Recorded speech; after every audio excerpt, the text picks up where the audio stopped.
So if you've been a part of our community for the last couple of years since I've been the minister, you know that I've kind of taken the month of December to look at some of the holy traditions of other walks of faith as too, and we kind of explore the alignment of our philosophy with these other teachings as we celebrate. And if you remember, if you were here that long, there are some of you in the room I know were there, this particular Sunday in 2017, we did a Taizé service, which is comes from Taizé, France, from World War II, and they opened a chapel for peace and songs and candlelight and chanting and things like that for peace. So we did that as we kind of had an interfaith recognition of the light within.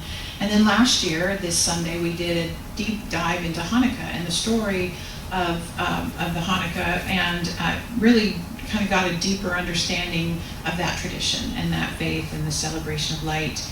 And earlier this month, we celebrated Rohatsu, which was December 8th, when we looked at the Buddhist enlightenment, the Buddha's enlightenment, and kind of dove into that. We learned that the truth is you got to sit under your own Bodhi tree and then get out and shine your light if you're going to make a difference in the world. And last week, we explored the tradition of solstice and the spiritual truth that there's a beautiful balance of darkness and light in our experiences of life. So today we're going to do the big one. Today, I want to talk about Christmas. And all of us have a relationship with Christmas, whether we particularly, whether we grew up in a Christian home or not, we have a relationship with Christmas, and we are surrounded by the symbols of Christmas everywhere we look. Even if we only embrace just a few of the secular symbols, all of the symbols are around, and most of us kind of distance ourselves a little bit from the religious symbology, the religiosity of the holiday. But Christmas, it gives us an invitation to take a look at what we believe about the historical figure and religious figure, Jesus. So here's what the Science of Mind textbook says. Ernest Holmes says, "We do believe that in the unique personage of Jesus, this Christ was more fully orbed than in any one of whom we have on record. We do believe that in the person of Jesus, more of God was manifest." And he goes on to say, this is all from the Science Mind textbook, "We must understand the Christ is not a person, but a state of being. It was impossible for Jesus not to have become the Christ, as the human gave way to the divine, as man gave way to God, as the flesh gave way to spirit." So Ernest Holmes makes no bones about it. Jesus was the great spiritual teacher and the great example. I literally could just read what Cheryl wrote as my top because it was really perfectly aligned. So what does your heart say about Jesus and about Christianity? So one of the most powerful experiences I had in seminary, in ministerial school, was an unexpected conversation in a Christian theology class. So it just kind of sprang up. The professor of this course was teaching us something about Christian theology, and one of my classmates had a very strong negative reaction to it. And the teacher just wisely just stopped everything.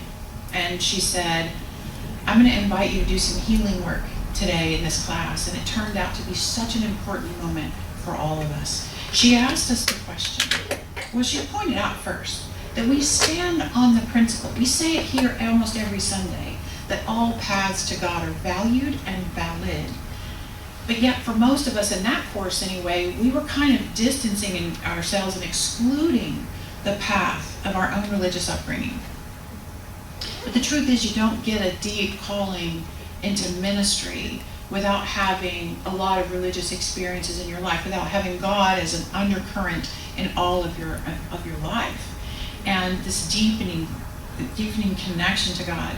So we were in this New Thought course, and all of us in the class had rejected our traditional religious upbringing of Christianity. We just happened to all be, in that particular class, raised Christian. So we just did abandon it. And many of us in the room were actually strongly resistant to Christianity, as I know some of you are. I have relationships with many of you, so I know there's some resistance to Christianity here. And so she asked us to discuss some really important things. And one question she asked was, how did Christianity wound you? And this was a spontaneous question, and so therefore we had spontaneous answers, and you can imagine what some of those answers were. Things like, my church would not accept my being gay. My church would not accept my interfaith relationship. I was taught that I was a sinner and I was worthless my whole life. I was told that I was going to hell for just being me. A pastor once told me, very cruelly actually, that my recently transitioned grandmother would not go to heaven because she had not been baptized and had not accepted Christ.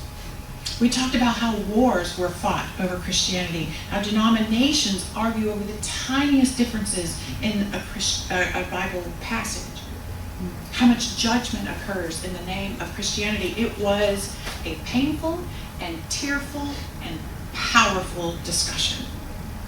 We felt justified in our rejection of this faith, actually, until she asked the next question.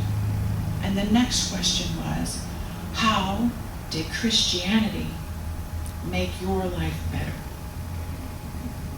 And so each of us began to share about our positive experiences of growing up Christian. We talked about choirs we sang in and youth groups that helped us cope and pastors who made a huge difference in our lives.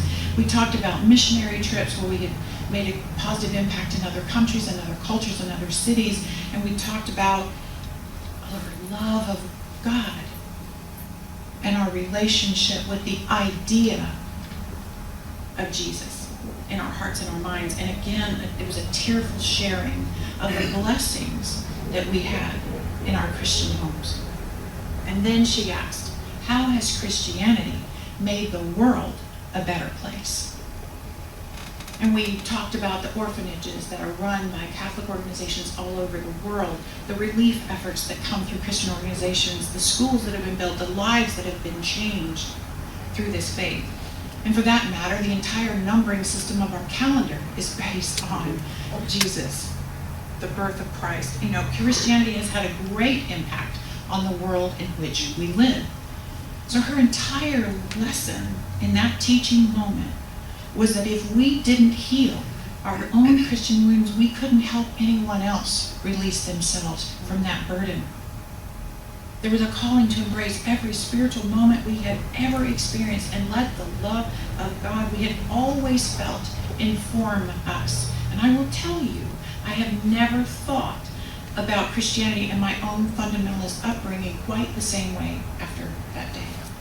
And just this week I was talking with someone about how deeply I felt in my childhood the love of Jesus, the idea of Jesus as a heart companion on my path.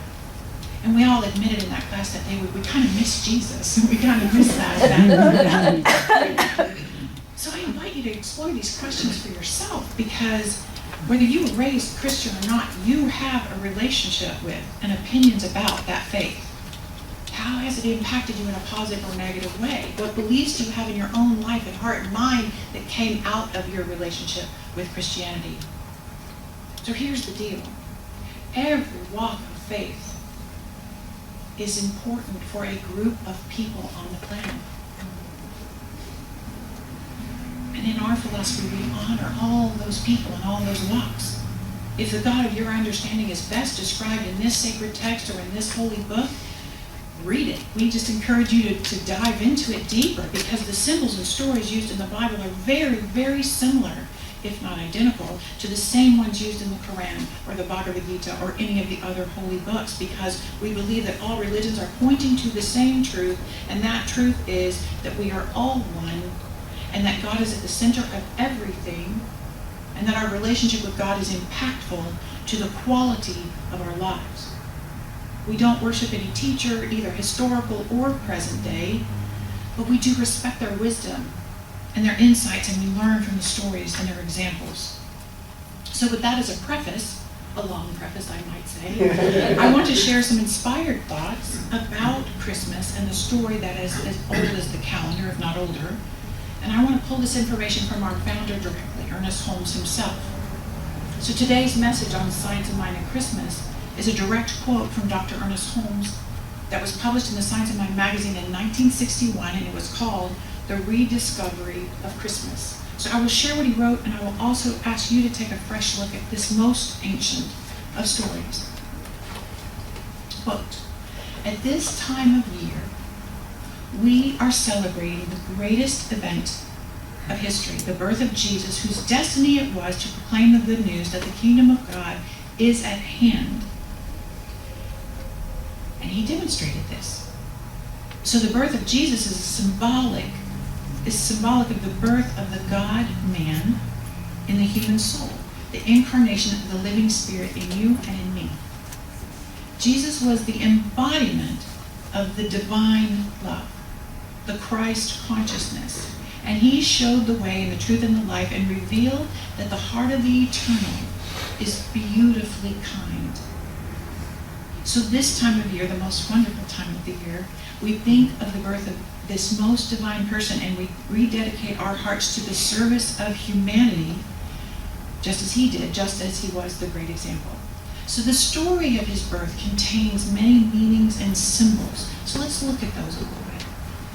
The shepherds who tended to their humble duties, which life imposed upon them, watching their flock, they sat in silent meditation of the wonders of the universe. Perhaps they reverently bowed their heads in prayerful communion with the divine presence, and they were listening to and waiting for the guidance of God's love and wisdom.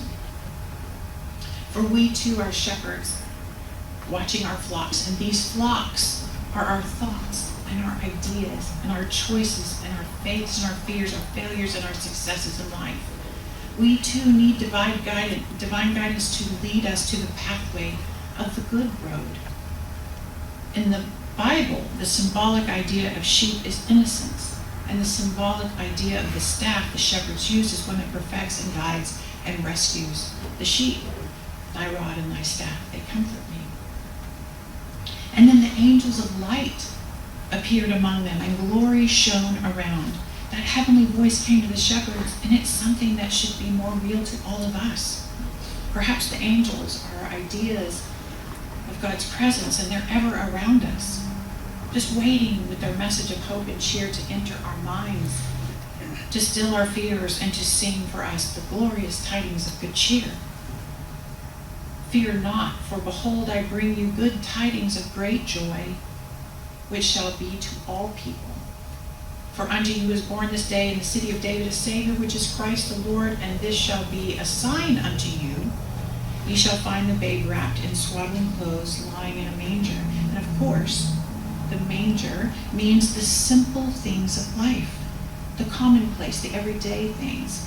As we think back to the time when Jesus was born in a manger, we must remember that this greatest spiritual lesson ever taught is trying to tell us about ourselves, showing us that our background is of no importance. All that matters is what we do with it. We too are children of God. We are born of the one Father. We live in the one Spirit, closer to us than our very breath. And it's the pulsation of divine life. The heartbeat of the universe is at the center of every living soul, and the presence of God within us waits patiently for our recognition. Christmas brings to us the great spiritual idea which belongs to every religion, to every person who has ever lived or ever will live.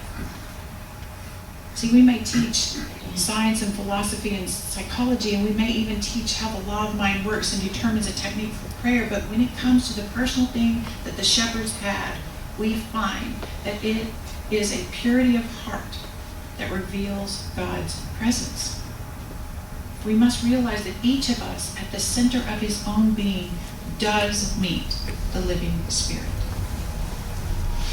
We're celebrating this month not just the birth of the greatest man who ever graced the world with his presence, but also the birth into the human consciousness, into each one of us, of something transcendent and immediate and effective and available, which is the divine presence revealing itself to us directly, personally, and intimately.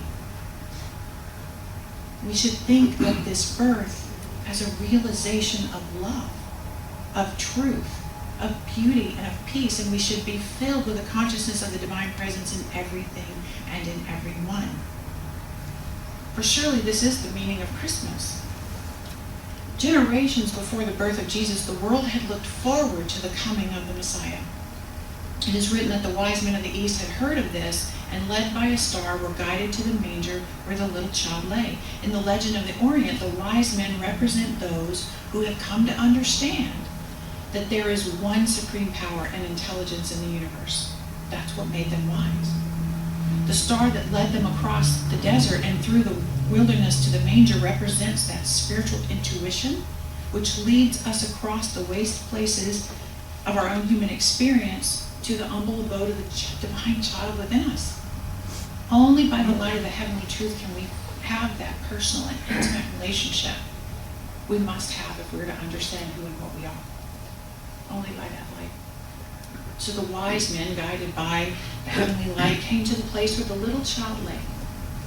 And when they came into the house, they saw the young child with Mary, his mother, and they fell down and worshipped him, and they opened up their treasures. They presented him gifts of gold, frankincense, and myrrh. And we too wish to lay our gifts of love and adoration at the feet of the child. But how are we going to do this? We cannot go back 2,000 years, but we can follow the light of truth because that light has not changed. Wise men come and go, but light is eternal. We can find the child which is eternal too within us. We can adore the presence of the divine within each one of us, and we can hear the voice of the heavenly host praising God and saying, "Glory to God in the highest, and on earth peace and goodwill towards men." That's what that light within us says. Don't you think this means that when we are waiting on the divine presence and listening to the voice of God through our intuition, that we come into the consciousness or the awareness of peace, and we realize that we all belong to the one human family? For surely God desires peace on earth and goodwill toward men among humankind. Christmas is the day of goodwill. Jesus taught that ye are the light of the world. Let your light so shine before men that they see your good works and glorify the Father which art in heaven.